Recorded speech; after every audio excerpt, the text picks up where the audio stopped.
আমি তো পরীক্ষার হলে যাওয়ার আগে সবসময় ডিম খেয়ে যাই, আচ্ছা যেন ব্রেইন ভালো কাজ করে। ডিম এবং আমি ডার্ক চকলেট রাখার চেষ্টা করি। মোট কথা নর্মালি আমি সুগার জাতীয় যে কোনো ধরনের মিষ্টি জাতীয় জিনিস নর্মালি যথাসম্ভব অ্যাভয়েড করার চেষ্টা করি ফিটনেস এবং হেলথের কারণে। তবে পরীক্ষার আগের রাতে এবং পরীক্ষার দিন সকালে আমি যথাসম্ভব মিষ্টি জাতীয় খাবার খেয়ে যাই, কারণ ব্রেইনের প্রচুর গ্লুকোজ দরকার। আচ্ছা ওই মোমেন্টে আমার ব্রেইনকে সবচেয়ে বেশি অ্যাক্টিভ থাকতে হবে, আর ব্রেইন কিন্তু গ্লুকোজ ছাড়া আর কিছু নেয় না। রাইট অনেকে মনে করে যে আমি সকালবেলা খুব ভালোভাবে পড়াশোনা করব, রাতের বেলা অনেক পড়াশোনা করব, তার খাওয়াটা একটু প্রবলেম হয়ে যায়। তখন কি হয়, আমাদের নার্ভটা কিন্তু ওইভাবে কাজ করতে পারে না। কিন্তু ওই যে পরীক্ষার হলের 2টা ঘন্টা, তখন কিন্তু নার্ভ সবচেয়ে বেশি স্ট্রং থাকা উচিত। রাইট এই জন্য আমি সবসময় বলি যে সবার আগে যেটা পড়া যদি বাকি থাকে থাকুক, পড়া একটুখানি একটা চ্যাপ্টারের জন্য কিন্তু কারো প্রিলি আটকে যায় না। প্রিলি মানুষের কেন আটকে যায়? পরীক্ষার হলে মাথা গরম করার কারণে। আচ্ছা তার মানে হচ্ছে মিষ্টি খাওয়া উচিত আগের দিন, রাইট?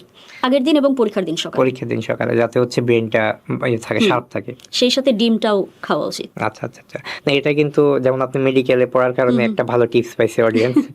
জি। হ্যাঁ